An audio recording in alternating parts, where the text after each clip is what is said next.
Hi Mbadekonanga, j'espère que vous allez bien. Je sais, ça fait très longtemps que je n'ai pas sorti de vidéo. En fait, la vidéo que je vous fais aujourd'hui, ça fait un bon moment. En fait, ça veut dire 2 mois que j'ai envie de sortir cette vidéo, mais j'arrivais vraiment pas à la tourner. Et il y avait une partie où je voulais la tourner d'une certaine façon et j'ai pas réussi à la tourner. Du coup, ça me saoulait de la faire et je voulais pas sortir une autre vidéo avant de sortir celle-là. Du coup, voilà, j'étais vraiment complètement bloquée. Et là, je vous sors la vidéo parce que en fait, j'en ai marre de pas pouvoir la filmer comme je voulais. Je me suis dit, bon bah c'est pas grave, je vais la filmer d'une autre façon. Et donc, me revoilà. C'est pour ça que je vous sors cette vidéo maintenant. Donc, encore désolée d'avoir pas sorti de vidéo pendant 2 mois. Je suis pas très satisfaite du résultat de cette vidéo, mais je voulais quand même vous la sortir parce que sinon j'allais jamais la sortir. J'allais vraiment jamais la sortir et je voulais absolument sortir cette vidéo avant de sortir d'autres vidéos.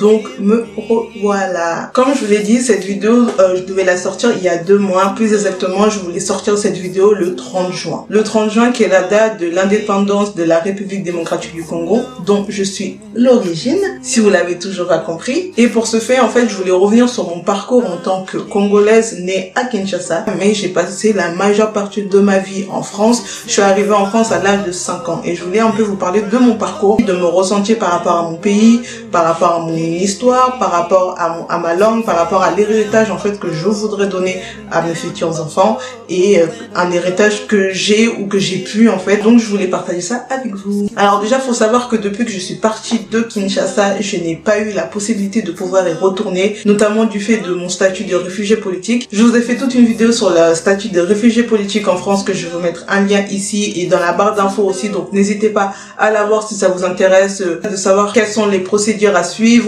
pour devenir réfugié, comment on obtient le statut de réfugié et comment on vit en tant que réfugié politique en France.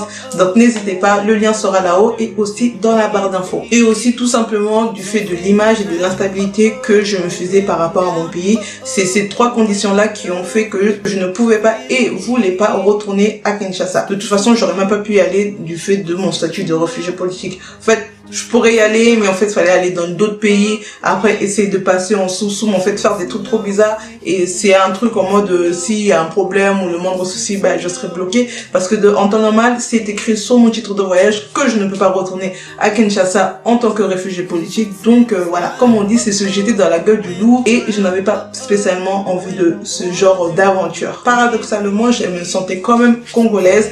Et j'ai pris beaucoup de temps, vraiment beaucoup de temps, à demander la nationalité française. Je l'ai obtenu que très récemment, alors que ça fait environ 20 ans que j'habite en France, que j'ai fait toutes mes études en France et tout. Mais voilà, je voulais pas spécialement demander la nationalité, tout simplement parce que, comme beaucoup de pays africains, je pense beaucoup aussi de pays dans le monde, la double nationalité n'est pas accordée, en tout cas à la RDC. Et je ne voulais pas en fait perdre ma nationalité parce que en fait c'était pour moi le seul moyen qui me restait, le seul contact qui me restait avec mon continent, avec ma patrie. Et je vais aussi vous faire une vidéo très prochainement sur l'obtention de la nationalité française. Du coup, restez connectés, la vidéo ne va pas tarder. Pourquoi j'ai pas voulu en fait avoir la nationalité française? Pour commencer, c'est que j'ai une mais vraiment très mauvaise mémoire. Mais j'ai aucun souvenir de mon village, de mon pays, je n'ai aucun. En même temps, je suis partie à l'âge de 5 ans, du coup, je m'attends pas à avoir des souvenirs de ouf. Mais j'ai vraiment aucun souvenir avec mon pays. Et ça me touche, ça me fait vraiment mal et tout. Mais le truc qui me fait le plus mal, c'est que on va simplement dire, même si je sais que c'est pas ça, mais on va simplement dire que je ne sais pas parler en lingala. C'est pas que je sais plus parler ou je ne sais pas parler, c'est que j'ai honte de parler en lingala. Je comprends très bien le lingala, en tout cas quand mes parents y parlent, je le comprends. Je peux répondre, mais je le fais pas. Et ça, en fait, c'est la raison pour laquelle j'ai pas voulu demander la nationalité française pendant toutes ces années. J'avais l'impression que je trahissais en fait ma patrie. J'avais l'impression que je trahissais mes ancêtres. J'avais l'impression de trahir en fait parce que je me sentais pas bien de ne pas savoir parler comme moi je voudrais parler. Et quand je parle en lingala, c'est comme si je parlais anglais. C'est que je sais ce que je dis, mais je suis pas confiante en ce que je dis, et surtout j'ai une certaine honte de parler devant des personnes qui parlent très bien lingala. Et ça, je pense pas que c'est un problème qui m'est propre, je pense vraiment que c'est un problème qui touche beaucoup de personnes, surtout des personnes issues de l'immigration, que ce soit africaine ou que ce soit asiatique ou toute immigration, que ce soit même européenne dans un autre pays européen. Tant qu'on n'est pas dans son pays d'origine et qu'on est obligé de parler une autre langue pour pouvoir s'intégrer, je pense qu'il y a ce moment, en tout cas pour ma part, après je sais pas, n'hésitez pas à me dire votre avis dessus dans les commentaires, mais à un moment on a un problème, on a une certaine dualité en fait qui s'installe, où on a l'impression que on est en train de perdre ses origines parce que on a voulu trop s'intégrer. Moi, j'ai l'impression que je me suis trop intégrée à la culture française et c'est bien hein, en soi, c'est bien, mais au dépend de ma propre culture. J'ai des coutumes qui perdurent dans ma famille et ça, c'est juste parce que mes parents sont très congolais. Du coup, voilà, ils parlent, ils essaient de perpétuer certaines coutumes et ça, je trouve ça vraiment formidable. À l'âge d'aujourd'hui, je m'en veux de pas avoir voulu en fait parler lingala quand j'étais petite, sachant que mon père, il nous disait tout lingala dans le sens où faut parler à lingala en fait, faut parler et parler entre vous, essayer de parler entre vous, et nous avec mes cousins, avec mes frères, on le faisait pas du tout. Et là maintenant je regrette vraiment que de pas avoir suivi le conseil de mon père hein. Deux fois franchement je vous dis, il faut écouter ses parents. Les parents n'ont pas toujours tort et ça m'énerve de ne pas aimer parler en fait ma langue. Ça m'énerve d'avoir honte de parler ma langue. Cet automatisme que j'ai à parler en français, je voudrais en fait le reprendre en lingala et ça c'est quelque chose qui m'énerve. Du coup c'est vraiment la raison principale pourquoi j'ai pas demandé la nationalité assez rapidement. Je me sentais vraiment comme une contrefaçon, je ne voulais absolument pas perdre le peu de choses en fait qui me rattachaient à ma patrie, sachant que comme je l'ai dit, je n'ai pas de souvenirs de mon pays, je suis jamais retournée, je parle pas très bien. Pour moi personnellement, je me dis que danser les musiques de chez soi c'est très bien, écouter les musiques de chez soi c'est très bien, préparer les plats traditionnels c'est très bien, mais pour moi le plus important c'est vraiment de parler. Je trouve que quand on parle une langue, on rentre vraiment dans une autre dimension par rapport à la langue qu'on est en train d'apprendre, par rapport à la langue qu'on est en train d'étudier, par rapport à notre propre langue. Pour moi, une personne qui ne sait pas compter comme moi, je ne sais pas du tout, mais quand je vous dis je ne sais pas compter en lingala, je crois que je sais compter jusqu'à 3. Non, je sais compter jusqu'à 5. Je sais compter jusqu'à 5 en lingala et ça m'énerve en fait parce que je me dis dans les autres langues je pourrais compter jusqu'à 100, jusqu'à 1000, tout ce que vous voulez, mais dans ma propre langue j'arrive même pas à compter jusqu'à 10. Ça m'énerve. Pour cette vidéo je voulais vraiment faire un effort de ouf et faire cette deuxième partie où je vous explique pourquoi je suis énervée, pourquoi je me sens mal et tout en lingala, mais j'ai pas réussi. En 2 mois j'arrivais pas à faire cette vidéo en lingala parce que j'arrivais pas à parler. J'arrivais à parler dans ma tête mais ça sortait pas dans ma bouche. Je faisais des gros blocages. Pendant un moment j'ai eu un coup d'énervement et j'ai supprimé tous les rushs que j'avais fait il y a 2 mois. Mais j'aurais dû vous montrer à quel point c'est... En fait, je me sens ridicule. J'aime pas du tout cette condition, j'aime pas du tout ce fait-là. Et du coup, je me dis que moi personnellement, je m'en fous de tout ce qui est le pride et tout comme ça. Moi, mon pride à moi, c'est d'être de retrouver en fait, de pouvoir parler la langue de chez moi comme je parle le français en fait. Du coup, au courant de cette année, je voulais prendre des cours de langue de lingala via une application qui s'appelle Afrilang.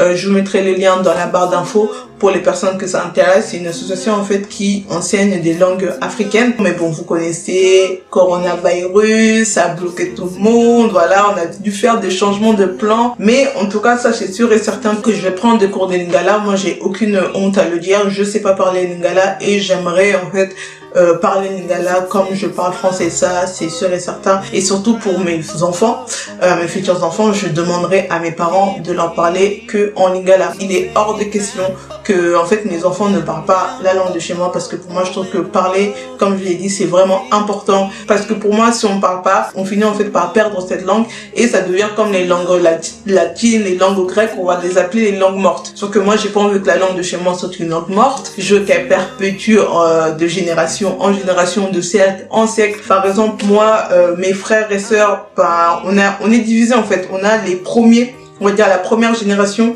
ceux qui sont nés avant 2000, on comprend et on peut parler si on fait des efforts de ouf, on peut parler. Mais toute la génération qui est née après 2000, c'est zéro. Vraiment zéro, déchet, zéro. Ils ne comprennent pas, ils ne parlent pas et je trouve ça vraiment très dommage. Parce que 2 fois, Deux fois, je me prenais avec mes petites sœurs dehors. Elles font des trucs. J'ai tellement envie de les inciter en lingala, mais je me dis, ça sert à rien parce que je vais les inciter, elles vont pas comprendre. Elles vont pas comprendre, du coup, ça sert à rien. Deux fois, j'ai envie de leur dire des trucs qu'elles doivent pas faire quand, par exemple, vous savez, quand vos petites sœurs reprennent à manger des inconnus.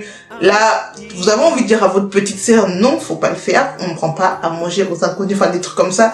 Vous pouvez pas le faire sans que la personne le sache. Si vous parlez en français, c'est à ce moment-là que vous devez parler en lingala ou la langue de chez vous. Comme ça, ils vont comprendre, vous les menacez très bien. Après, à la maison, vous les cognez. Mais ça, je peux pas. Du coup, moi, je les cogne direct. Je peux pas faire de diplomatie avec mes petites sœurs. Plein de moments, il y a plein de situations où j'aurais tellement aimé que parler et tellement aimé que mes petites sœurs parlent. Comme ça, on aurait pu communiquer. Donc voilà, je sais pas vous, mais voilà, je tenais vraiment à vous partager ça. En fait, mon inconfort, en fait, en tant que personne étrangère vivant dans un pays autre que le sien. Vraiment, pour moi, le plus grave, c'est vraiment ne pas pouvoir parler. Je trouve que c'est vraiment un travail que les parents doivent faire et c'est vraiment un travail que même les enfants doivent aussi faire. Ils doivent accepter, en fait, que c'est très important. Même si la pédagogie, même si la manière où les parents vont vous le faire apprendre n'est pas la bonne, mais sachez que c'est vraiment très, très, très important. En tout cas, pour moi, je sais pas pour vous, comme je l'ai dit, n'hésitez pas à me le dire dans les commentaires. N'hésitez pas à me dire comment vous vous sentez par rapport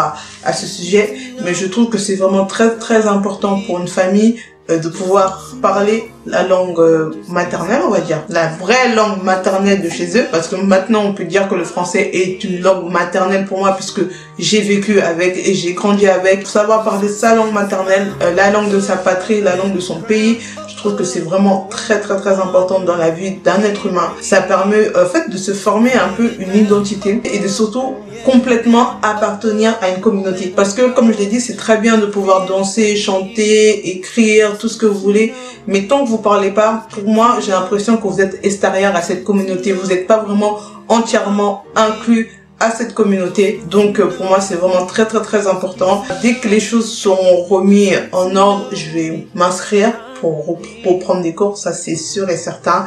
J'ai envie de parler lingala, j'ai envie que mes enfants parlent lingala, j'ai envie que le lingala, en tout cas, ne devienne pas dans ma famille une langue morte. Donc voilà, je trouve que c'est vraiment très très très important de parler la langue de chez soi. Donc voilà, on arrive à cette vidéo. Je voulais vraiment que vous parlez de mon inconfort et d'avoir votre avis sur ce sujet. J'arrête pas de le répéter, mais voilà, pour moi c'est vraiment très important de parler sa langue. Je sais que moi je le vis pas très bien de perdre ce côté-là de mon héritage, de mes traditions. Je sais que moi je le vis pas très bien, donc n'hésitez pas à me dire votre avis sur ce sujet. Pour toutes les personnes étrangères, pour toutes les personnes qui vivent dans un pays étranger, qui ont une culture étrangère, n'hésitez pas à me dire vos commentaires là-dessus, comment vous vous sentez par rapport à vos héritages, par rapport à vos coutumes, par rapport à la langue de chez vous, comment vous vous sentez, comment vous pensez votre avenir et comment vous pensez en fait perdurer en fait cette tradition et perdurer en fait cet héritage à travers les générations futures.